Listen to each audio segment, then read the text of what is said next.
avec les fonctions linéaires et affines, si vous le voulez bien. Donc, si on résume, on achète X boîtes. À chaque fois qu'on achète une boîte au tarif A, on paye 2 euros. Donc, c'est une multiplication qui va intervenir. Et donc, la somme SA qu'on aura à payer en fonction de X, c'est simple, c'est 2X. Pour le tarif B, il y a une erreur de frappe, hein, c'est pas SA, c'est SB ici. Donc la somme B à payer donc au tarif B, si on achète X boîtes, que se passe-t-il?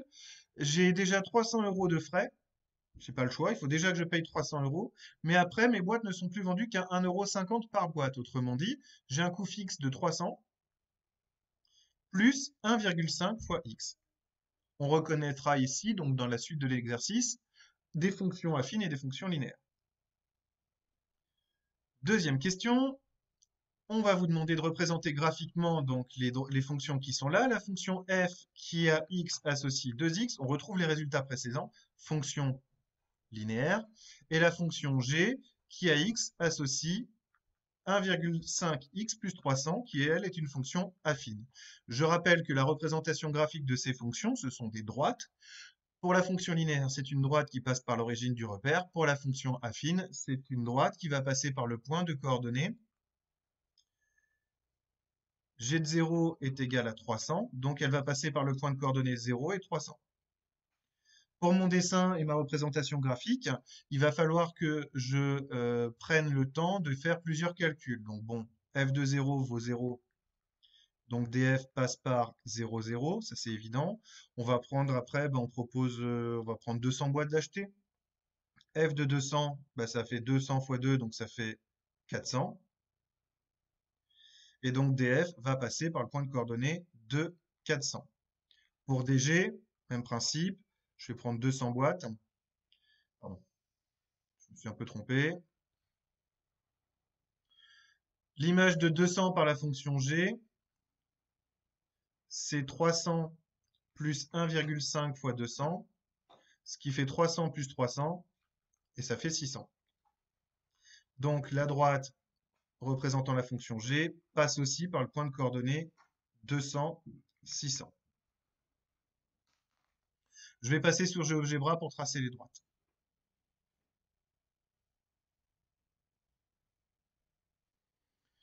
Alors, avant de passer sur GeoGebra, j'ai fait une légère erreur ici. Évidemment, c'est bien 200 et 400. C'est pas 2 et 400, c'est 200, 400. Et je vais passer à la représentation graphique. Alors, vous avez ici le repère qui est gradué comme il était attendu, c'est-à-dire l'argent en euros pour 1 cm représentant 100 euros en ordonnée, 1 cm représentant 100 boîtes en abscisse. Pour la fonction f, on sait qu'elle passe par le point de coordonnées 0, 0. Et on a vu qu'elle passait par le point de coordonnées 200, 400. Donc la demi-droite qui est ici, que je vais construire, c'est la demi-droite, parce qu'il n'y a pas de valeur négative, qui représente la fonction f. Deuxième situation, pour G, on a vu que pour 0 boîte vendue, il y avait quand même des frais de 300 euros à payer, et que lorsqu'on achetait pour 200 boîtes, il fallait quand même payer 600 euros. Donc elle place par ces deux points-là, donc 0, 300 et 200, 600. J'obtiens cette demi-droite-ci, et je vais me servir de cette représentation graphique pour pouvoir conclure. Graphiquement, déterminer la formule la plus avantageuse pour l'achat de 500 boîtes. Quand on achète 500 boîtes, on est ici. Je vais remonter sur les deux représentations graphiques. La première que je croise, c'est celle de la fonction f. Donc c'est la fonction f qui me coûte le moins cher, puisque quand j'achète 500 boîtes, j'en ai pour 1000 euros. Pour l'achat de 700 boîtes, par contre, je me rends compte que lorsque j'achète pour 700 boîtes, je croise d'abord la courbe représentant la fonction g. C'est donc elle qui aura le tarif le plus avantageux.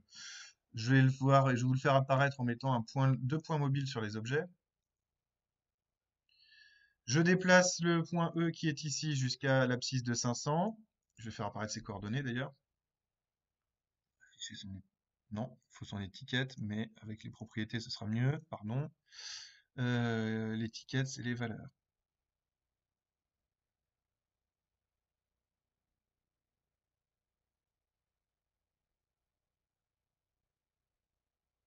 Et les valeurs aussi ici, pardon. Voilà. On constate que sur la fonction f, lorsque l'on est à 500, on paye 1000 euros. Et pour la fonction g, quand on est à 500 à peu près, 14, on paye 1050 euros. Et après, si on avance le point E jusqu'à 700 euros, on se rend compte qu'on arrive à 1400 euros. Un peu de choses près, hein.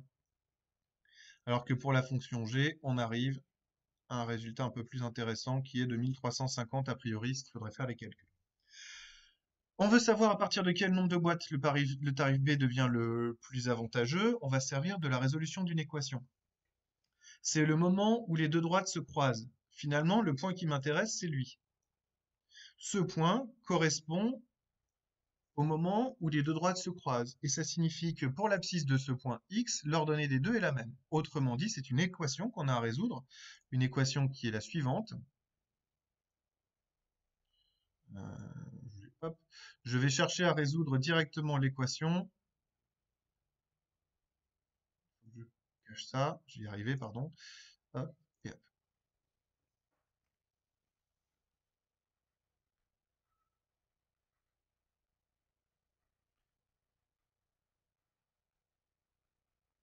À quel moment est-ce que f de x est égal à g de x? Pour quelle valeur de x c'est le cas? Donc comme maintenant que je connais les formules, ça va me donner 2x qui doit être égal à 300 plus 1,5x.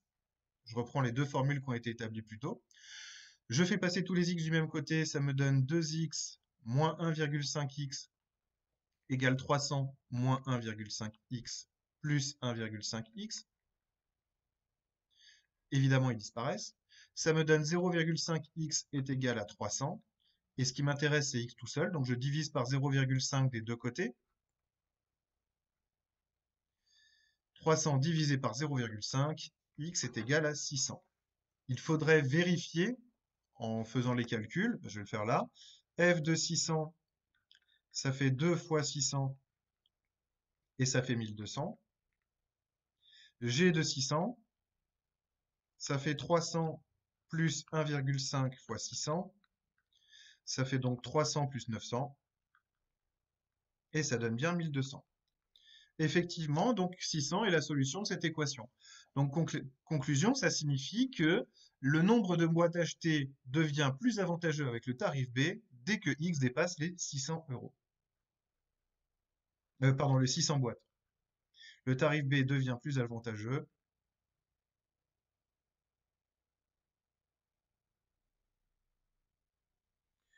pour B, pour un nombre de boîtes, pardon,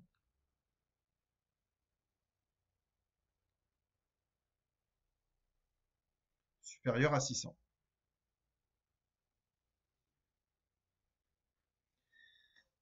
Voilà pour ce petit sujet, cette petite partie de problème qui était donnée donc il y a quelques années au brevet. C'était un exercice très classique sur la fonction affine et les fonctions linéaires à l'époque. C'est moins le cas maintenant, mais bon, je trouve que c'est toujours intéressant de savoir le faire et vous avez quand même quelques petits rappels qui peuvent vous servir pour le brevet. Bonne fin de journée à tous. Au revoir.